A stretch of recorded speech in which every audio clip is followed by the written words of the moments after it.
Although Kristen Bell is always a delight, the Netflix thriller The Woman in the House Across the Street from the Girl in the Window isn't as good as its premise.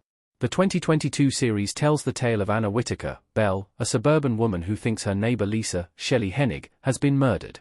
Bell is a reliably strong on-screen presence, whether portraying the plucky teen detective on Veronica Mars or a morally complex woman on the creative sitcom The Good Place. But this thriller series isn't one of her most popular projects, and when you've finished watching, it's clear that it doesn't deliver on its very cool idea. Kristen Bell's The Woman in the House Across the Street from the Girl in the Window had a fun premise. Kristen Bell as Anna in The Woman in the House Across the Street from the Girl in the Window. If you're a big thriller reader who also loves watching as many creepy and unsettling shows as you can, you were likely drawn in by the title of this Netflix show. It's a parody of domestic thriller stories like The Woman in the Window and The Girl on the Train. Essentially, any thriller book title that has the word woman or girl is part of the joke. The premise is cool, creative, and enjoyable, but the show itself isn't great.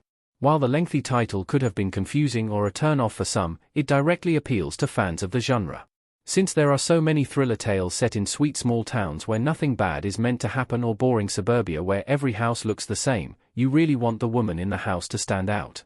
After all, an excellent premise is half the battle, and if you can deliver on it, then you'll have an impressive show that people want to rewatch and tell all their friends and family about. Sadly, that wasn't what happened here. The forgotten 2022 Netflix thriller became the thing it was parodying. Anna on a plane in The Woman in the House ending. Kristen Bell's Netflix thriller should have been hilarious and clever. Instead, it's a regular old thriller. It sets up the story, has a typical suburban location, reveals the killer, and calls it a day. There are no entertaining surprises or huge moments that stand out and make you gasp. The characters are tired tropes, from a snooty neighbor to a dogged detective. The cliffhanger ending even feels cliché and expected, as Anna gets on a plane headed for New York City and thinks that something else has happened that she has to look into. You might expect The Woman in the House to feel like Scream, which mixes fear and humor smoothly.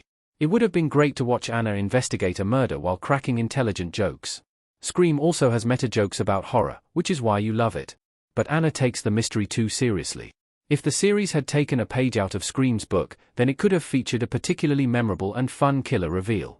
Every time you learn who the new ghost faces are, you're creeped out by them, but you can't help but laugh at their silly personalities and how, in the end, they're not all that competent. Scream works as a smart parody because it makes fun of horror genre tropes. Even just looking at the first movie from 1996, characters joke about being suspects, they run upstairs and not out the front door and away from the killer, and the film's teenagers throw a huge party while there's a murderer on the loose.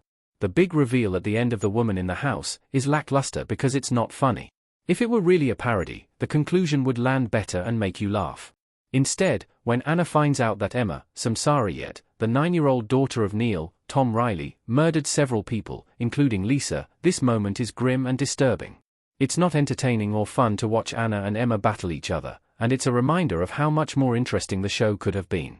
Traditional thriller endings feature the big reveal of terrifying and violent killers, and the detective heroed main character saves the day and evades death. The ending follows that mainstream formula without anything fresh or creative.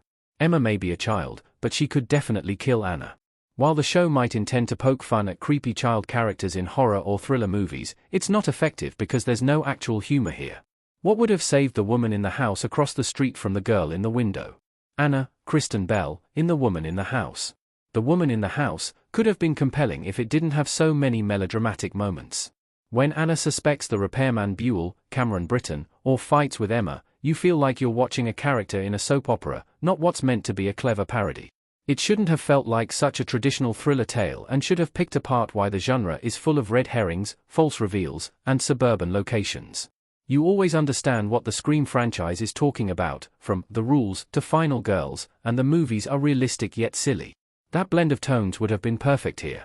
The Netflix show also leans into Anna's trauma over her failed marriage and losing her child, which takes away any possibility of humor.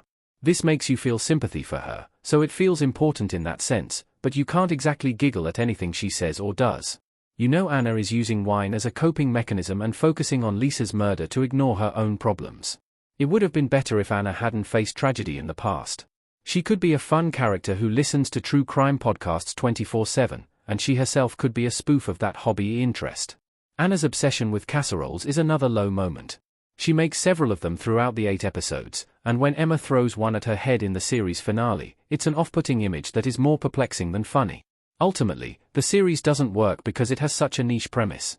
Sure, if you're aware it's supposed to make fun of thriller tropes, then you might smile a little bit.